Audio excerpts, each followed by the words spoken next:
새 노래로 여호와께 노래하라. 온 땅이여 여호와께 노래할지어다. 여호와께 노래하여 그의 이름을 송축하며 그의 구원을 날마다 전파할지어다. 그의 영광을 백성들 가운데에, 그의 기이한 행적을 만민 가운데에 선포할지어다. 선한 목자가 되시는 주님, 교회 창립 84주년 기념주일이자 후반기가 시작되는 7월 첫 주일을 맞이하였습니다. 세월을 아끼라 하셨던 주님의 말씀이 더욱 가슴 깊이 새겨지고 있습니다. 주여, 우리 마음을 온전히 붙들어 주셔서 헛된 곳에 시간을 낭비하지 않게 해주시며 언제나 주님만 바라보게 하시고 주님께만 영광을 돌리며 살게 하여 주옵소서. 오늘도 주의 종을 통하여 들려주시는 말씀을 들으며 우리를 지키시고 보호하시는 하나님의 깊은 사랑을 더욱 깊이 깨닫게 하여 주옵소서. 예배의 모든 순서를 주님께 맡기옵고 예수님의 이름으로 기원하옵나이다. 아멘. 이제는 사도신경으로 우리의 신앙을 고백하오니 나는 전능하신 아버지 하나님 천지의 창조주를 믿습니다. 나는 그의 유일하신 아들 우리 주 예수 그리스도를 믿습니다.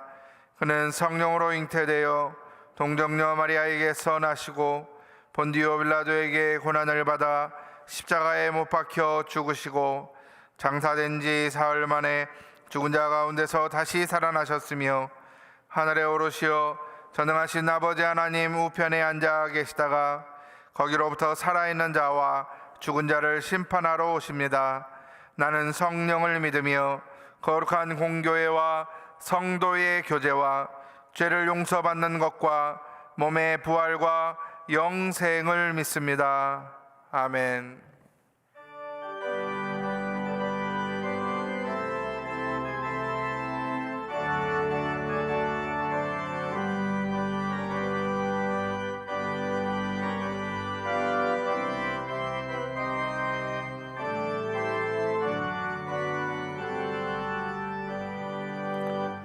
내가 늘 의지하는 예수 나의 상처 입은 심령을 불쌍하게 여기사 위로하여 주시니 미쁘신 나의 좋은 친구. 내가 의지하는 예수 나의 사모하는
내가 요단강 건너가며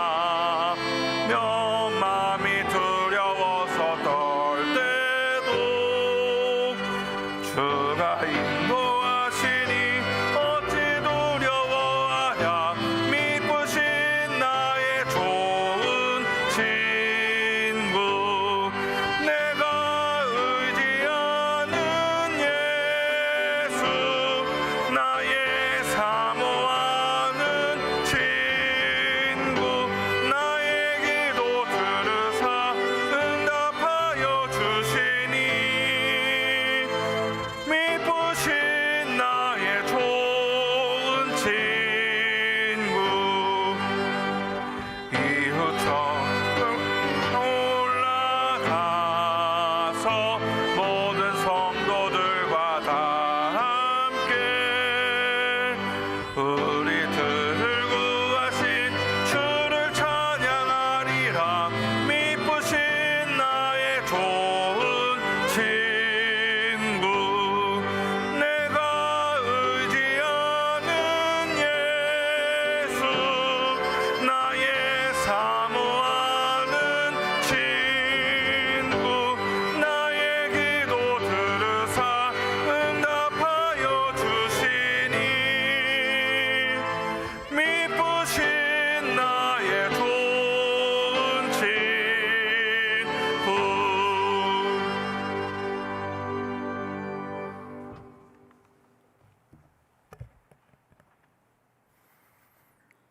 이 시간 교회를 위해 기도합니다.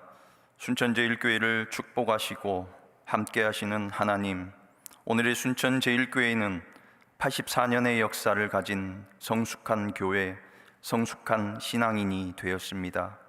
이 시간 창립 기념 예배를 통하여 우리 교회를 이 땅에 세우신 하나님의 계획과 섭리하심을 다시 한번 깨닫게 하옵시고, 우리에게 주어진 궁극적인 사명을 감당하는 책임을 갖게 하시어 그리스도의 지체로서 늘 진리의 말씀과 뜨거운 기도로 구원의 역사를 이루어가게 하여 주시옵소서. 그리하여 영혼을 구원하고 복음 선교를 위해 사명을 다하는 교회가 되게 하여 주시옵고, 자라나는 세대를 믿음으로 바로 세우는 교회가 되게 하옵소서. 또한 주님의 이름으로 사랑을 실천하여 주의 은총을 널리 알리는 교회로 주님의 능력과 영광이 영원토록 머무는 교회 되게 하여 주시옵소서. 창립 84주년을 감사드리고 이제는 85주년을 향해 출발하는 저희들의 발걸음이 광야로 가는 길인지 가나안으로 가는 길인지 저희들은 알 수 없사오나, 이스라엘을 인도하신 것처럼 성령의 인도하심으로 우리 교회를 이끌어 주시옵소서.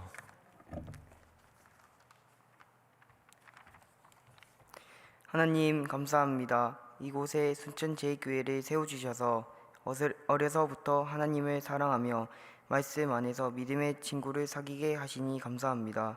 특별히 우리 교회 창립 84주년 기념 예배를 통하여 이 시간 저희 어린 세대를 위해 기도합니다.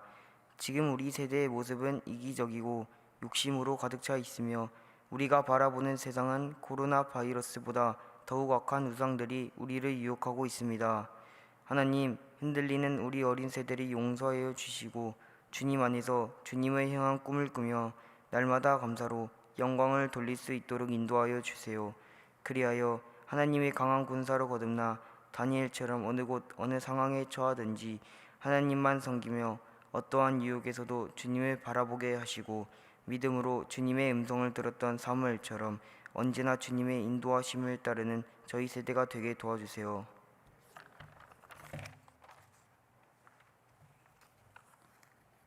사랑의 하나님, 나라와 민족을 위해 간구합니다.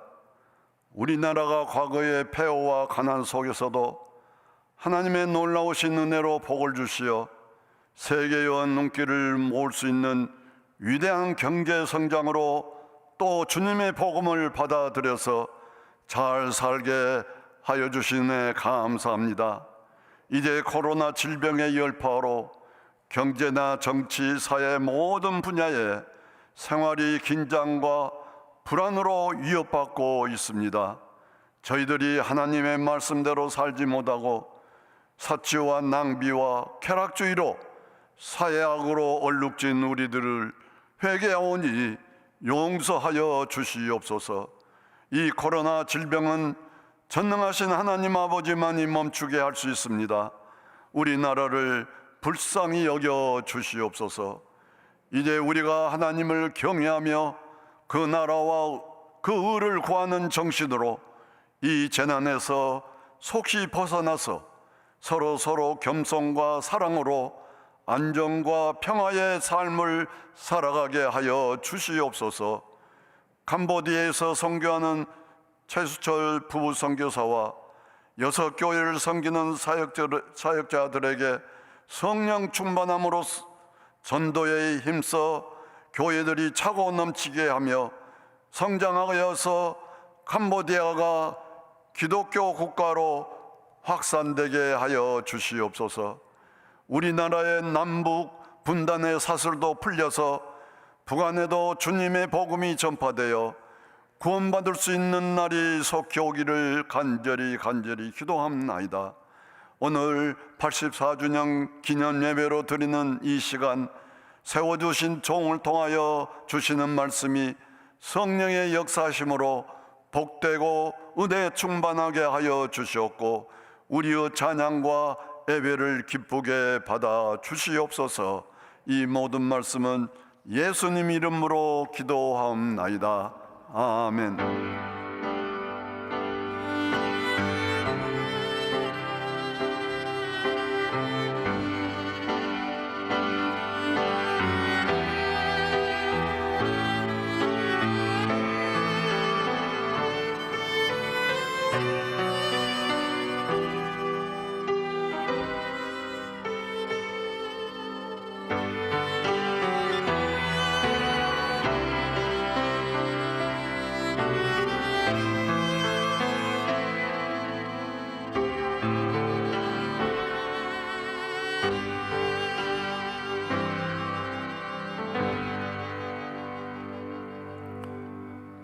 오늘 우리에게 주신 하나님의 말씀은 구약성경 창세기 24장 1절에서 9절 말씀입니다. 하나님 말씀은 창세기 24장 1절에서 9절 말씀입니다.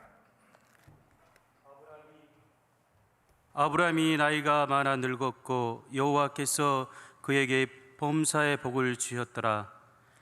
아브라함이 자기 집 모든 소유를 맡은 늙은 종에게 이르되 청하건대 내 허벅지 밑에 내 손을 넣어라. 내가 너에게 하늘의 하나님 땅의 하나님이신 여호와를 가르쳐 명세하게 하노니 너는 내가 거주하는 이 지방 가나안 족속의 딸 중에서 내 아들을 위하여 아내를 택하지 말고 내 고향 내 족속에게로 가서 내 아들 이삭을 위하여 아내를 택하라.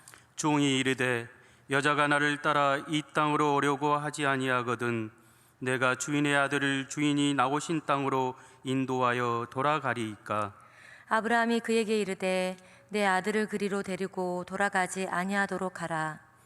하늘의 하나님 여호와께서 나를 내 아버지의 집과 내 고향 땅에서 떠나게 하시고 내게 말씀하시며 내게 명사하여 이르시기를 이 땅을 내 씨에게 주리라 하셨으니 그가 그 사자를 너보다 앞서 보내실지라. 내가 거기서 내 아들을 위하여 아내를 택할지니라. 만일 여자가 너를 따라오려고 하지 아니하면 나의 이 맹세가 너와 상관이 없나니 오직 내 아들을 데리고 그리로 가지 말지니라. 그 종이 이에 그의 주인 아브라함의 허벅지 아래에 손을 넣고 이 일에 대하여 그에게 명세하였더라. 아멘.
입장하는데요.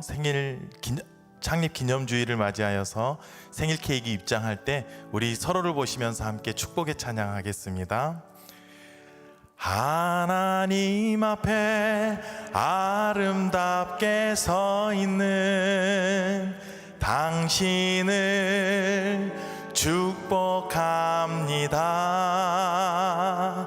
하나님만을 사랑하며 사는 당신을 축복합니다.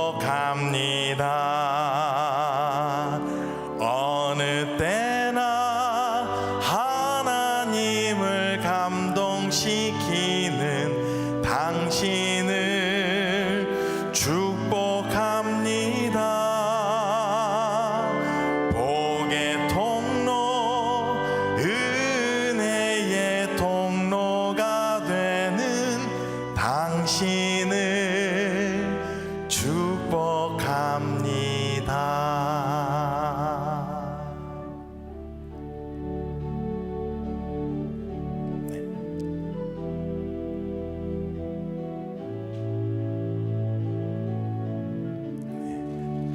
다 같이 함께 생일 축하 부르겠습니다. 생일 축하합니다. 생일 축하합니다. 사랑하는 순천제일교회 생일 축하합니다.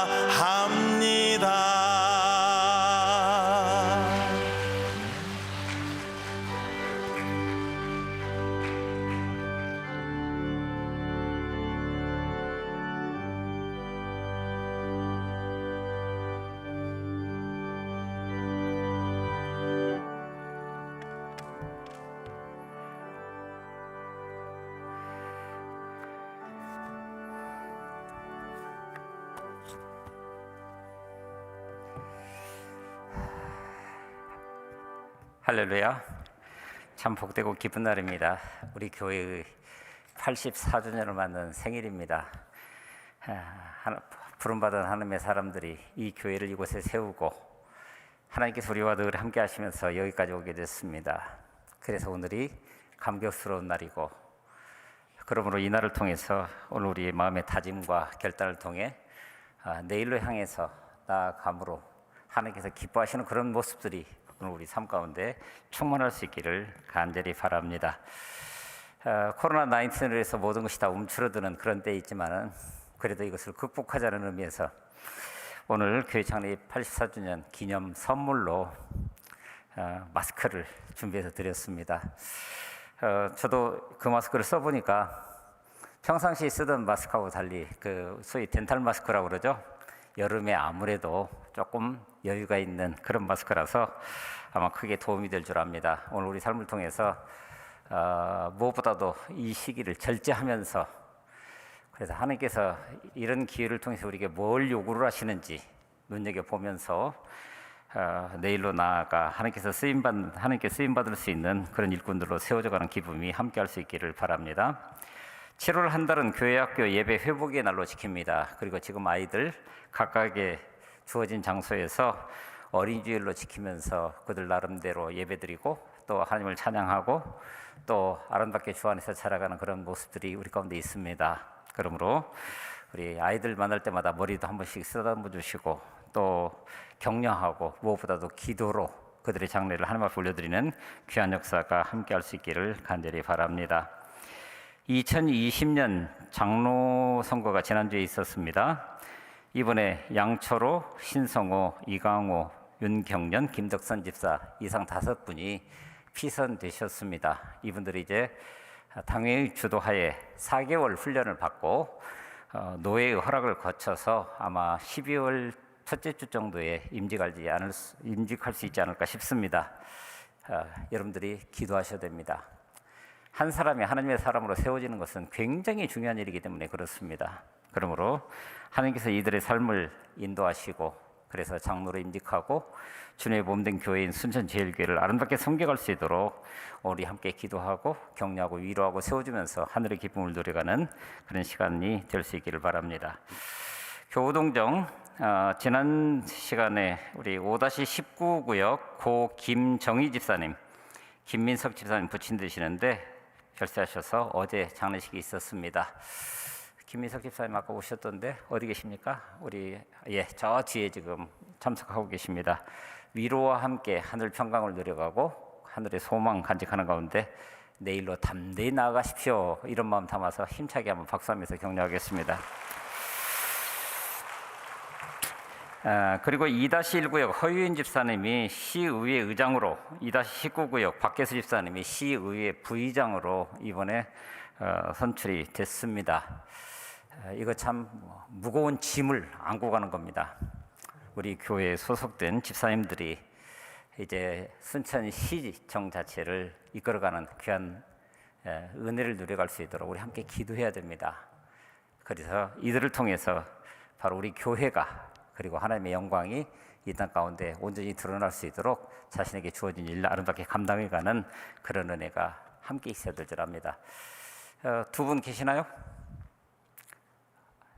허윤 집사님, 저 가운데 계시고요. 박계수 집사님, 저쪽에 계시네요. 우리 환영하고 축복하고 그리고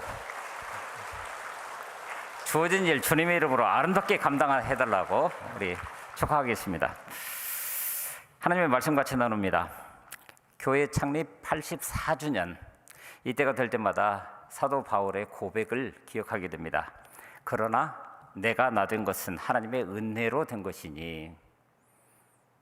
오늘 우리에게 있는 그대로 바꾸면 그러나 오늘 우리의 삶이, 우리의 형편이, 우리의 환경이 그런 것에 상관없이 그러나 우리 교회가 주님의 몸된 교회 된 것은 하나님의 은혜로 된 것이니. 이것이 저와 여러분들의 고백입니다. 그러므로 그 은혜에 합당한 나 그리고 그 은혜에 합당한 교회가 되기를 힘써 애써가면서 기도하고 그렇게 내일을 향해서 나아가야 될 줄 압니다. 바로 오늘 본문에 나타난 다메섹 사람 엘리에셀이라고 하는 이 사람, 하나님의 언약이 성취되어가는 과정 속에서 연결고리로 또는 징검다리로 이 사람이 있었던 것처럼 바로 주님의 몸된 교회가 나아가는 그 과정들을 통해서 오늘 우리가 마땅히 서 있어야 할 자리에 서 있고 또 오늘 우리가 그 자리에서 갖춰야 될 것이 무엇인지를 마음에 새기면서 내일로 향해서 나아가는 그런 은혜가 함께 해야 될 줄 압니다. 이 다메섹 사람 엘리에셀이 도대체 어떤 사람이었길래 오늘 우리는 이 사람을 주목해 가면서 바로 오늘 우리를 되돌아보고 그래서 우리에게 채워지지 않는 그런 부분들 채워가고 그래서 하늘의 기쁨을 같이 누려가는 그런 은혜가 있어야 될 줄 압니다. 가장 먼저 2절에 보시게 되면은 사람과 사람의 관계 속에서 신실함이라고 하는 것이 그에게 있는 그대로 드러나고 있는 모습을 보게 됩니다. 2절에 보게 되면은 그를 가리켜서 자기 집 모든 소유를 맡은 늙은 종이라고 표현을 하고 있습니다. 이 사람이 도대체 누구일까요? 그래서 성경 전체를 두고 특별히 아브라함이 부름받는 그 장면, 그러면서 언약을 맺으실 때 창세기 12장 1절에서 하나님은 아브라함에게 이렇게 말씀하십니다. 너는 너의 고향과 친척과 아버지의 집을 떠나 내가 내게 보여줄 땅으로 가라. 그러면서 내가 너로 큰 민족을 이루고 내게 복을 주어 내 이름을 창대하게 하리니 너는 복이 될지라. 이런 축복의 말씀을 주십니다. 그런데 그것은 바로 하나님의 언약을 이 땅 가운데 온전히 이루어 가기 위한 하나의 도구로, 통로로 오늘 우리에게 그런 길들을 허락하셨다라고 하는 거예요. 여러분, 그 언약이 무엇입니까? 놀랍게도 하나님은 처음 사람들을 부르실 때 항상 하셨던 말씀이 그겁니다. 이스라엘 백성들을 부르실 때 그러셨던 것처럼 너희는 내 백성이다. 나는 너희 하나님이다. 그래서 그 고백을 따라서 이스라엘은 오늘 우리가 쉽게 고백하는 것처럼 하나님을 그렇게 고백합니다. 아브라함의 하나님이 곧 이삭의 하나님이고 이삭의 하나님이 곧 야곱의 하나님이시라고 얘기를 합니다. 이것은 단순히 하나님이 그런 분이시다라고 하는 것을 뛰어넘어서 그에 대해서 어떻게 반응하냐에 따라 바로 대를 이어가면서 하나님께서 택하신 사람들이 이 땅을 어떻게 살아가는지, 우리 기도할 때 보셨던 것처럼 오늘은 2부 때도 그랬지만 3부 때에도 세 세대가, 3세대가 함께 기도하는, 할아버지와 아버지와 아들이, 더 손자가 함께하는 그런 시간을 가졌습니다. 이게 어떤 의미를 가지고 있는지를 한번 깊이 생각해 보셨으면 좋겠습니다. 그래서 매년 우리가 이런 창립 기념주의를 맞을 때마다 이런 가정들이 더 많이 나와서 사실 많은 분들에게 부탁을 드렸습니다.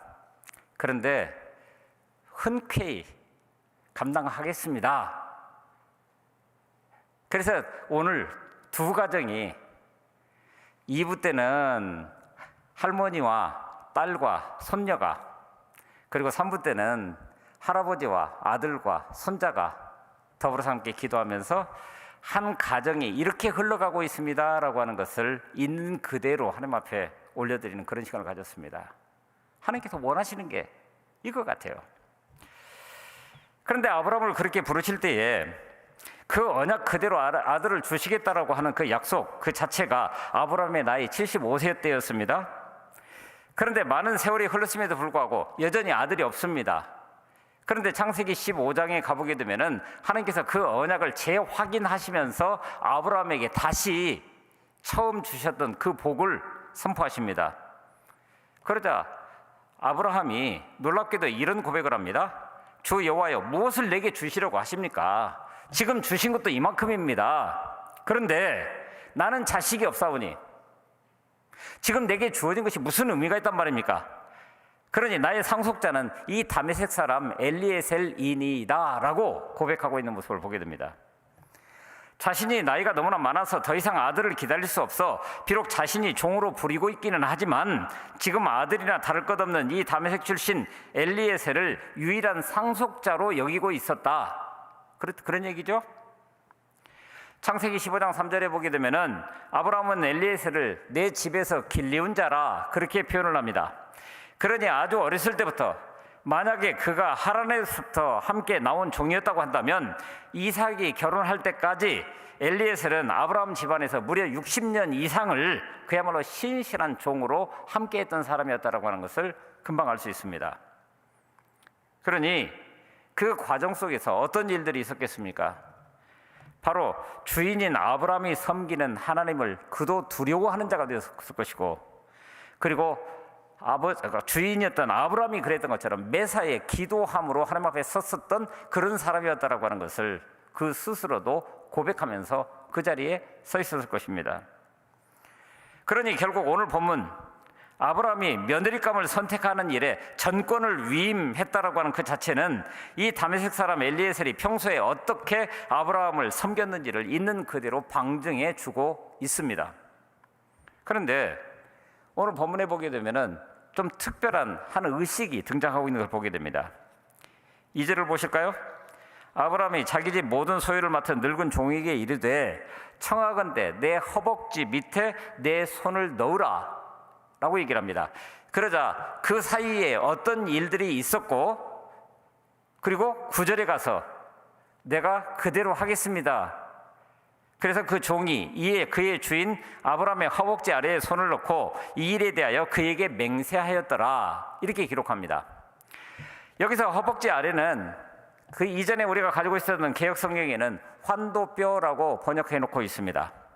당시 중동 지방에서는 환도뼈 밑에 손을 넣는다라고 하는 것은 충성과 헌신을 맹세하는 그 의미를 담고 있었다는데, 그도 그럴 것이 그 환도뼈 아래, 곧 허벅지 아래라고 하는 그곳은 남자의 생식기에 가장 가까운 곳으로, 다른 말로 말하면 생명이 거기서부터 시작된다라고 생각했었던 바로 그 자리, 그러므로 그곳에다가 손을 넣었다라고 하는 것은 그로 말미암아서 이루어지는 그 다음 생명, 곧 그 후손에 이르기까지 바로 지금 하고 있는 맹세가 유효하다라고 하는 것을 있는 그대로 보여주고 있는 굉장히 귀한 행위라고 하는 거예요. 그래서 오늘 본문 전체를 쭉 읽어보게 되면은 창세기 24장 말미에서 볼 수 있는 것처럼 이삭이 결혼하는 과정뿐만 아니라 또 그 이후에도 그는 아브라함 가정에 남아 충성을 다하고 있는 모습을 보게 됩니다. 마치 아브라함의 가정을 위해서 태어난 사람인 것처럼. 결국 무엇입니까?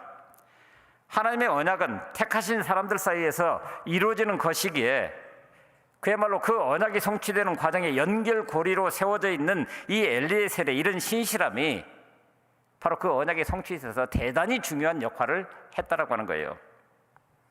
여러분 어떻습니까? 하나님은 오늘 바로 이 땅에서, 이 자리에서 엘리에셀과 같이 매사에 신실한 사람을 찾고 있지 않으실까요? 그래서 주님의 몸된 교회인 이 교회를 통해서 무엇인가 행하고자 하실 그때에 그 사람을 쓰시고자 하시지 않겠습니까? 물론 이런 태도는 그 믿음의 고백으로부터 나오는 것이기 때문에 가장 먼저는 하나님과의 친밀함 가운데서, 그리고 그것이 내가 살아가는 세상에서 갖게 되는 여러 가지 다양한 인간관계를 통해서 드러나는 것이라고 할 때 오늘 우리 스스로를 좀 볼 필요가 있습니다. 저나 여러분들이나 다 부족한 사람들입니다. 그러나 부족한 채로 그냥 가만히 있으시겠습니까? 독일의 화학자인 리비히라고 하는 사람이 식물의 성장을 눈여겨보다가 특이한 점을 발견하게 됐습니다. 얼핏 보기 보면은 모든 조건들이 잘 갖춰진 환경에 있는 식물들이 성장을 한다면 그냥 잘 성장할 것 같은데 오히려 뒤처지고 있는 그런 모습을 발견하면서 이게 뭐지? 하고 연구를 시작을 했더랍니다. 그런데 놀랍게도 식물의 성장이라고 하는 것은 필요한 요소들이 합해져서 이루어진 일이 아니라 필요한 요소 중에서 양이 가장 적은 어떤 한 요소에 의해서 결정되더라는 거예요. 그래서 예를 들면은 식물의 성장에는 보통 우리가 잘 아시는 것처럼 질소, 인산, 칼리 뭐 이런 것들이 필요하다라고 이야기를 하는데, 인산과 칼리가 아무리 풍부하다 할지라도 질소 성분 하나가 부족하게 되면은 그 식물은 본능적으로 질소를 다 쓸 때까지만 자라나고 그 다음부터는 스탑한다는 거예요. 이상하지 않습니까? 아직도 인산, 칼리는 충분히 남아있는데 이 세 가지가 조화를 이루어서 그 식물을 이루어 가야 되기 때문에 가장 양이 작은 부분, 거기까지만 성장하고 만나는 거예요. 근데 이것은 사람에게도 마찬가지인데, 자 여러분, 우리 한번 생각해 보십시다. 우리가 인생에 있어서 성공을 한다고 한다면 그 성공에 필요한 요소들이 뭐가 있겠습니까? 재능이 있습니까? 노력도 있어야겠죠? 그 다음에 사람과의 어떤 관계도 필요하겠죠? 그런데 이 세 가지 요소가 함께 있다고 하자고요. 그런데 노력만으로, 재능만으로, 관계만으로 될까요? 10의 노력과 10의 재능이 필요하고 10의 관계가 거기에 있어야 한다고 할 때 어떤 사람이 재능은 15를 가졌습니다. 그런데 노력은 5, 그리고 사람과의 관계는 뭐 또 얼마 이랬다라고 했을 때 놀랍게도 그 5의 노력이라고 하는 것이 해당되는 그만큼만 성장을 하더라는 거예요. 결국 뭡니까? 둘 다, 셋 다 할 것 없이 10 플러스 알파라고 표현되는, 그러니까 필요한 것보다도 더한 그것이 있어야 거기서부터 새로운 성장이 이루어진다고 하는 거예요. 그런데 이런 말씀은 오늘 우리 예수님의 말씀 가운데서 성장합니다. 자, 어떤 관리가 예수님께 찾아왔습니다. 어떻게 하면 영생을 얻을 수 있습니까? 라고 묻습니다. 그러면 예수님께서는 이렇다라고 말씀을 하셔야 될 것 같은데 놀랍게도 계명을 언급하면서 간음하지 말라, 살인하지 말라, 도둑질하지 말라, 거짓 증언하지 말라, 그리고 네 부모를 공경하라 라고 이야기를 합니다. 그러다 놀랍게도 그 젊은 관리는 이것을 어렸을 때부터 다 지켜놓으라고, 참 대단한 사람이죠. 그런데 그때 예수님께서는 이렇게 말씀하십니다. 네게 아직도 한 가지 부족한 것이 있으니 내게 있는 것을 다 팔아서 가난한 사람들에게 나눠주라.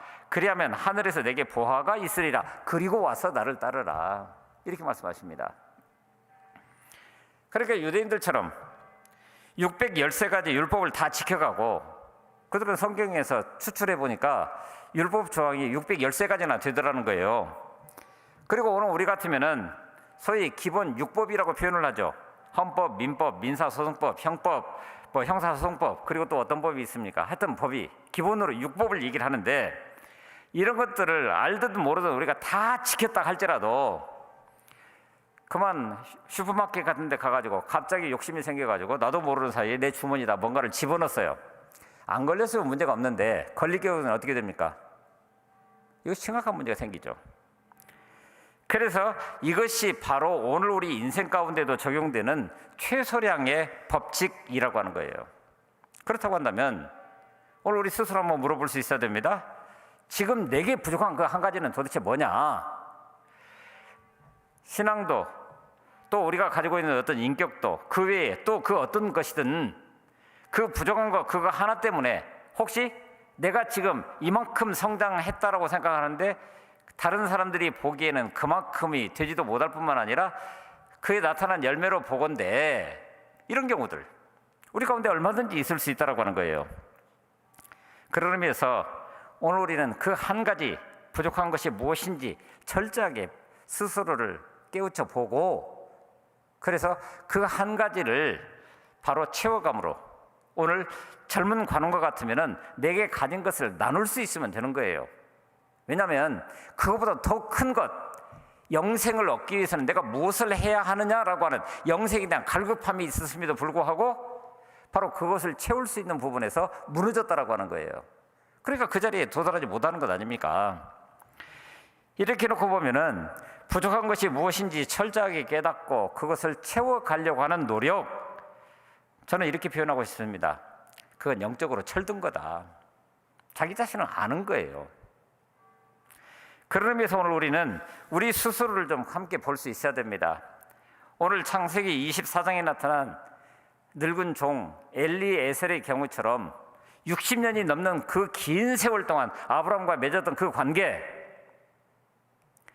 그게 도대체 뭘까? 그게 도대체 뭘까? 오늘 우리 모두가 교회 창립 84주년을 맞으면서 이제 내년이면 85주년이 되겠죠? 그리고 그로부터 5년이 지나면 90주년이 될 겁니다. 그리고 그로부터 10년이 더 지나면 100주년을 맞게 될 것입니다. 시간의 흐름은 그런 것입니다. 그런데 그런 과정 속에서 믿음의 사람으로 서 있다라고 하는 내가, 그것도 내 주위에 있는 사람들과의 관계를 통해서, 그러므로 궁극적으로는 하나님 앞에 서 있는 그 모습을 통해서 아브라함과 엘리에셀이 누렸던 그 친밀감 안으로 우리를 초대하고 있는 것 아닙니까? 인간과 인간 사이 관계 속에서 나타나는 오늘 우리의 믿음의 분량이라고 하는, 한마디로 신실함이라고 표현되는 이것이 오늘 우리 가운데 확인되고 있느냐, 스스로 한번 볼 수 있어야 된다는 거예요. 두 번째는 언약이 성취되는 그 과정 속에서 나타납니다. 이것은 하나님을 향한 온전한 신뢰를 말합니다. 자, 여러분, 그 맹세를 마무리 짓고 난 다음에 그 종은 그의 주인 아브라함에게 이야기했던 그대로를 마음에 품고 자신의 길을 떠나게 됩니다. 그러므로 지금부터 이루어져가는 그 길은 언약이 성취되어가는 과정이라고 하는 바로 그 도상에 서 있는 존재가 되는 거예요. 여러분, 저나 여러분들도 마찬가지입니다. 우리 인생 살아가는 것이 단순히 막 살아가는 그런 것이 아니라 일정한 방향을 향해서 살아간다고 할 때 오늘 우리는 그 방향성, 바로 그 목적을 향해서 나가는 그 도상 가운데 지금 서 있는 거예요. 그런데 그런 과정 속에 보니까 오늘 본문 12절에서 뜻밖의 이야기가 나옵니다. 그가 이르되 우리 주인 아브라함의 하나님 여호와여 원하건대 오늘 나에게 순조롭게 만나게 하사 내 주인 아브라함에게 은혜를 베푸시옵소서. 엘리에셀은 아브라함의 명령을 받고 길을 떠났지만 사실은 막막한 길입니다. 길도 익숙치 않고, 그리고 때가 되어서 그 자리에 도착한다 할지라도 과연 주인 아브라함에게서 받았었던 소위 이삭의 아내감이라고 하는 것을 어떻게 만날 수 있겠느냐라고 하는 거예요. 이런 문제들이 산적해 있습니다. 더군다나 그 거리상으로 보게 되면은 지도상에서 보게 될 때 대체적으로 850km 이상 되는 길이라고 얘기를 합니다. 여러분, 요새 같으면 그 850km 정도야 좋은 차 타고 한 10시간 내리 달리면 얼마든지 갈 수 있는 거리입니다. 그런데 지금부터 4,000년 전에 길도 제대로 없는, 그것도 광야로 나 있는 그 길을 따라서 터벅터벅 그 길을 간다고 한번 생각을 해보십시오. 막막한 길입니다. 방향이 보이지 않습니다. 모든 것이 불투명했습니다.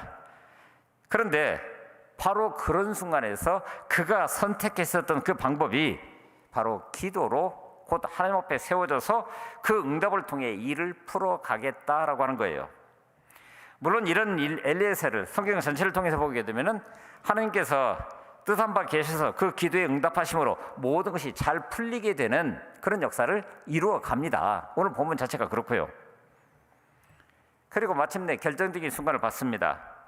근데 그런 순간에도 21절에 보니까 그 사람이 그를 묵묵히 주목하며 여호와께서 과연 평탄한 길을 주신 여부를 알고자 하더니 라고 얘기를 합니다. 그러니까 조금 전에 12절에서 기도했고 그 기도의 결과로 어떤 문제가 우리 앞에 풀려져 가고 있는 모습을 보게 될 때 이것이 과연 하나님께서 뜻하신 바대로, 그래서 내가 여기 온 목적 그대로 이루어져 가고 있는지를 깊이 묵상하면서 그것을 알고자 했다라고 하는 거예요. 여러분, 그런 의미에서 기도가 무엇입니까? 그리고 우리는 어떤 때 기도를 합니까? 우리는 사실은 하나님 없이 제 마음대로 살았던 그런 사람들입니다. 과거에는 그랬습니다. 그래서 이것을 죄라고 얘기를 합니다. 그리고 오늘 우리는 죄인의 모습으로 그저 자기 소견에 좋을 대로, 왜? 기준이 없었으니까. 그런데 이제 예수 그리스도로 말미암아서 구원을 받았습니다. 그러므로 구원받았다라고 한다면 내 마음대로가 아니라 구원을 우리에게 허락하신 그분의 뜻을 따라서 이 땅을 살아가는 그 삶을 회복해가는 과정이 바로 우리가 신앙생활하는 그런 말이에요. 그래서 성도는 늘 하나님의 말씀에 귀를 기울여가면서, 그리고 오늘 우리가 마음속에 간직하고 있는 그 모든 것들을 기도하고 찬양하고, 그래서 그 기도의 열매라고 하는 것이 오늘 우리 가운데 이것이 정말 하나님께서 허락하신 그 복인지 살펴보면서 이렇게 살아가는 그것이 우리 신앙생활의 기본이란 말이에요. 그러기에 기도는 하나님께 무엇을 얻기 위해서 하는 것이 아니라 바로 내 삶이 하나님의 인도함을 따라서 하나님의 뜻한 바 그 길을 아름답게 가고 있습니까? 라고 하는 것을 묻는 그런 과정이라고 하는 겁니다. 그래서 기도를 영혼의 호흡이라고 이야기를 합니다. 그러니 호흡이 끊어지면 살아있는 게 아닌 것처럼 우리 그리스도인들은 살기 위해서도 기도를 쉬지 말아야 되는 거예요. 하나님의 말씀을 들어야 되는 거예요. 그래서 지금 내 앞에 펼쳐져가는 그 모든 상황들이 정말 하나님의 뜻에 부합한 일인지 살펴볼 수 있는 그런 능력이 있어야 되는 거예요. 바로 오늘 본문이 그런 내용을 담고 있습니다. 그냥 보면은 이런 우연도 있나 하면서 그냥 스쳐가 나가듯이 이야기하고 있지만 굉장히 의미 있는 한 장면을 볼 수가 있습니다. 아까 12절에서 여호와여 원하건대 오늘 나에게 순조롭게 만나게 하사 내 주인 아브라함에게 은혜를 베푸시옵소서 라고 기도합니다. 그런데 그 기도의 내용을 보면은 이건 좀 제가 생각하기에는 좀 너무 터무니없는 기도를 하고 있는 거예요. 지금 자신이 온 것은 이삭의 아내감을 구하기 위해서 온 겁니다. 그런데 지금 자신이 우물가에 있는데 기도의 내용이 뭐라고요? 조금 있으면은 때가 되면은 처녀들이 물기르러 나올 건데, 근데 물기르러 나왔을 때 내가 물을 달라고 청하겠습니다. 그러면 그 물을 순적하게 그저 드십시오 하고 주는, 그리고 거기에 더하여 약대, 낙타, 열필에게도 내가 물을 주겠습니다. 배불리 먹을 수 있도록 그렇게 하겠습니다. 이런 사람이 나타나게 해 주십시오라고 기도한 겁니다. 그랬죠? 그러니 종은 자신에게만 아니라 낙타 10마리에게도 물을 마시게 하는 여자가 이삭의 신부로 적당하다라고 하는 기준을 세워놓고 그 기준대로 이루어지기를 지금 기도하고 있는 겁니다. 그런데 그 기도를 마치자마자 15절에 보니까 리브가가 물동이를 어깨에 메고 나오니, 그리고 19절로 가니까 당신의 낙타를 위하여서도 물을 길어 그것들로 배불리 마시게 하리이다 라고 얘기를 한단 말이에요. 뭐죠? 기도 응답입니다. 기도한 그대로가 어떻게 보면 토치 하나도 틀리지 않고 있는 그대로 이루어진 거예요. 이런 기가 막힌 일이 어디가 있습니까? 근데 그런데도 엘리에셀은 그 어떤 행동도 하지 아니하고 21절에 보게 되면은 리브가가 모든 약대를 위하여 물을 기르다가 구유에 붓고 마시게 하는 장면을 묵묵히 주목하여 보았다. 성경은 그렇게 기록하고 있습니다. 그렇게 기도하고, 그리고 그 기도한 내용대로 이루어지고 있는데도 여전히 묵묵히 주목하여 보았다고요? 도대체 이게 무슨 의미를 가지고 있는 걸까요? 그리고 이런 기사가 성경에 들어가 있는 이유가 뭘까요? 근데 그 본문을 읽다가 리브가의 행동이 이게 가능한 일일까? 이런 생각을 하게 됐습니다. 왜요? 엘리에셀이 몰고 온 10마리 낙타들에게도 물을 길어 배불리 먹이겠다고요? 우리가 상식적으로 아는 것처럼 낙타는 사막을 지나가는 그런 동물이기 때문에 물을 며칠씩 마시지 않고도 그냥 생존이 가능합니다. 사람들은 불가능하지만. 그러나 놀랍게도 사막으로, 광야로 들어가기 전에 낙타에게 미리 물을 먹이게 되는데, 근데 어떤 기록을 보니까 보통 그 낙타 한 마리가 120리터를 한꺼번에 물을 마신다는 거예요. 여러분, 120리터 머릿속에 들어오십니까? 그 양이 얼마인지? 자, 슈퍼에 갔습니다. 2리터짜리 몇 병이죠 그러면? 120리터. 계산이 안 되십니까? 60병 이상.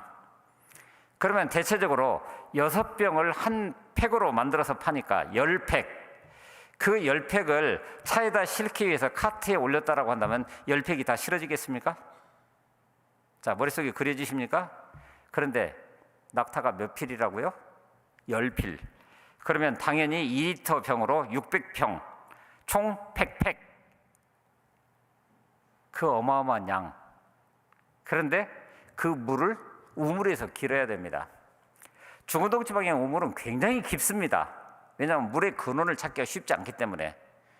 그리고 그 물이 얼마나 귀하든지 이 아구는 굉장히 좁습니다. 그래야 증발이 적어지니까. 자, 그런 구조를 가지고 있습니다. 근데 그런 복잡한 구조 속에서 낙타 10마리가 배불리 물을 마실 수 있을 만큼 그 여인이 길었다고 한번 해보십시다. 물을 길어서 낙타의 물통에다가 붓고 또 붓고 또 붓고 이렇게 해서 페트병 600병에 해당되는 그 물을 길었다고 해보시라고요. 중노동이었을 겁니다. 그렇잖아요. 그런데 엘리에셀이 그 광경을 그저 묵묵히 주목하여 봤다고요? 뭘 보았을까요? 아마 이런 건 아니었을까요?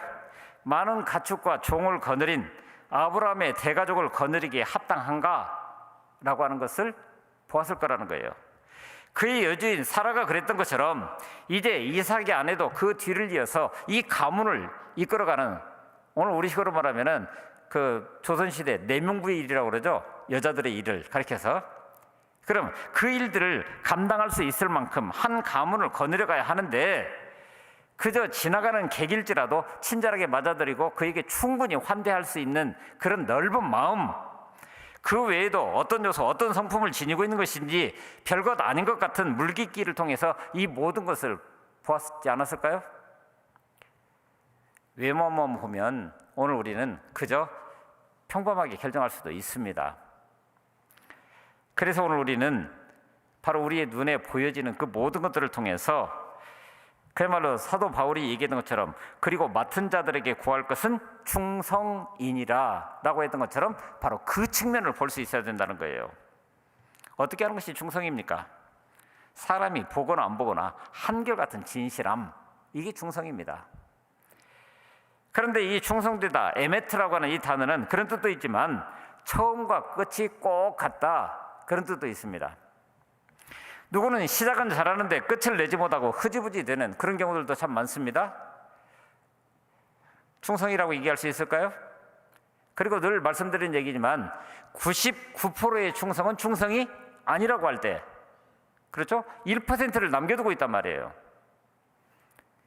그래서 믿음의 사람만이 충성할 수 있다라고 하는 것입니다. 헬라어에서도 이 충성이라는 말, 믿음이란 말과 똑같은 단어인 피스티스라고 하는 단어를 쓰고 있다라고 하는 거예요. 그래서 늘 말씀드리는 것처럼 믿음은 충성으로 드러나고 충성은 믿음을 기반으로 한다라고 얘기를 할 때, 우리 성경에서 충성이라고 하는 단어를 얘기를 할 때 영어 성경을 보게 되면은 로열티라고 하는 분명히 충성이라는 단어가 있음에도 불구하고 그 단어를 쓰지 않고 믿음이 꽉 찬 상태라고 하는 faithfulness라고 하는 단어를 쓰고 있다고 하는 거예요. 여러분, 무엇을 말하고 있습니까? 오늘 우리가 바로 하나님 앞에 그런 모습으로 세워져 있느냐, 그래야 인간과 인간 사이에 신실함이라고 하는 것이 드러나는 것입니다. 결국 엘리에셀의 인생의 결론은 사실 그의 이름 속에 담겨 있다라고도 얘기할 수 있습니다. 엘리에셀, 하나님이 도우시는 사람, 그런 뜻입니다. 하나님의 은혜로 사는 인생이라는 거예요. 그러기에 하나님의 약속에 붙잡혀 살았던 아브라함과 별반 다를 것 없는 인생의 행보를 함께 할 수 있었던 것입니다. 나아가서 그는 그런 이름 속에 담겨 있는 바로 약속의 징검다리 내지 약속의 연결고리 역할을 감당할 수 있을 만한 그런 능력을 담을 만한 그런 인생의 그릇을 간직하고 살아온 사람이라고 평가할 수 있는 겁니다. 언약의 성취라고 하는 것은 언약의 성취라는 그 길을 가는 것은 내 몫이지만, 그러나 그 일을 성취하시는 것은 하나님이시기 때문에 바로 하나님의 마음을 볼 수 있는 눈, 그리고 그것을 내가 간직할 수 있는 마음가짐, 그리고 그것을 삶으로 살아낼 수 있는 삶의 결단, 이런 것들이 필요한 거예요. 오늘 우리에게서 다시 한번 점검해 보실 수 있기를 바랍니다. 그리고 이제 일의 마무리 지점에서 드러나는 더불어 함께 누리는 평강입니다. 오늘 본문은 아니지만 66절 맨 마지막 절 67절을 한번 보겠습니다. 종이 그 행한 일을 다 이삭에게 아뢰매. 누구에게 아뢰었다고요? 이삭에게. 자, 1절에서 시작은 누구에게 지금 이삭의 아내를 구하라라고 명령을 받았는데요. 누구에게? 아브라함에게. 그런데 일이 다 정리되고 난 다음에는 종이 그 행한 일을 다 이삭에게 아뢰매. 이삭이 리브가를 인도하여 그의 어머니 사라의 장막으로 들이고 그를 맞이하여 아내로 삼고 사랑하였으니 이삭이 그의 어머니를 장례한 후에 위로를 얻었더라. 그리고 24장이 마무리 짓습니다. 이 다메섹 사람 엘리에셀의 역할은 여기까지입니다. 그런데 말씀드린 대로 이 말씀을 좀 더 주의 있게 살펴보면 이삭의 아내를 얻어가는 과정에 대해서는 아브라함을 통해서 명령을 받았는데 그 일이 성취되어서 이삭의 신부감 리브가를 데리고 돌아왔을 때는 그 종이 행한 일을 누구에게요? 이삭에게. 그러면 조금 전에 말씀드렸던 것처럼 환도뼈 밑에다가 손을 넣고 맹세하여 그리고 그 길을 가서 그 결과물을 가지고 돌아왔을 때 그때는 이미 언약이 이스라엘의 고백 그대로 아브라함의 하나님이 이삭의 하나님으로 그리고 이삭의 하나님이 야곱의 하나님이 되는 그 과정 중에 지금 있다라고 하는 거예요. 그러므로 엘리에셀은 언약이 성취되어가는 과정에서 징검다리로 또는 연결고리로 세워진 자신의 몫을 잘 감당했다라고 하는 이야기가 됩니다. 그로 인해서 그의 주인 아브라함이나 그리고 대를 잇게 되는 그 아들 이삭이 그리고 그 언약의 성취로 앞으로 세워질 이스라엘 공동체가 평강을 누릴 수 있으면 그것으로 족한 것이다. 늘 말씀드린 대로 평강이라고 하는 단어, 샬롬이라고 하는 이 단어는 그냥 평강을 얘기하는 게 아닙니다. 그 본질적인 뜻 가운데 보게 되면은 하나님의 온전하심에 내가 참여한다. 그게 평강이라는 거예요. 그러므로 아브라함을 불러서 자신의 뜻이 이루어져가는 과정을 통해서 그 다음 이삭이 있고 그 다음 야곱이 있고 그리고 그 12지파를 통해서 이제 이스라엘 공동체가 형성이 될 건데 바로 그 이어져가는 과정이 하나님의 뜻에 합당하게 거기에 참여한 수많은 사람들을 통해서 이 땅 가운데 이루어져 가고 있다. 이게 평강이라는 거예요. 여러분, 이것은 오늘 우리에게도 마찬가지입니다. 저나 여러분들도 84주년을 맞는 지금 이 순간에 우리 순천 제1교회라고 하는 믿음의 공동체를 중심으로 해서 여기 함께 모여 있습니다. 바로 이 자리에서 오늘 우리가 마땅히 서야 할 그 자리, 그리고 내가 마땅히 갖춰야 될 그 어떤 그 덕목, 믿음의 덕목입니다. 이런 것들을 갖춰 나가는 그것이, 그래서 이것이 나 아닌 그 누군가를 통해서 아름다운 열매로 드러나는 과정들을 통해서 바로 하나님의 평강이 이 땅 가운데 온전하게 드러나는 것입니다. 일의 시작은 기도로, 진행은 사명감으로, 그리고 마침은 겸손함으로 모든 것이 하나님의 은혜입니다 라고 고백하는 가운데, 그래서 하나님의 평강 가운데 거하실 수 있는 귀한 은혜가 우리 가운데 충만할 수 있기를 간절히 바랍니다. 이제 우리 모두 그 자리에서 일어나셔서 옆에 계신 분들 우리 84주년 교회 창립을 축하합니다. 그리고 축복합니다. 사랑합니다. 같이 고백하면서 우리 믿음의 결단을 있는 그대로 찬양함으로 하나님 앞에 올려드리겠습니다.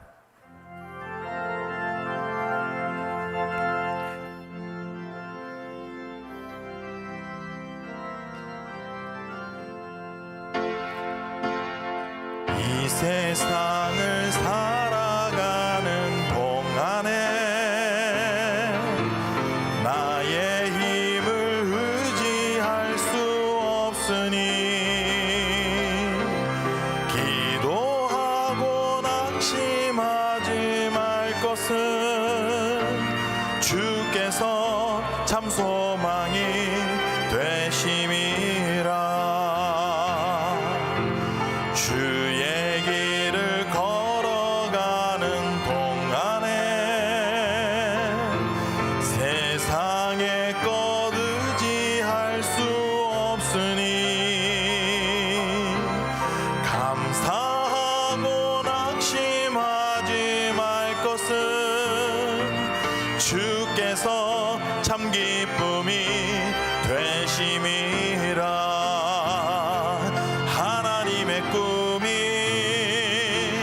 나의 비전이 되고 예수님의 성품이 나의 인격이 되고 성령님의 권능이 나의 능력이 되길 원하고 바라고 기도합니다.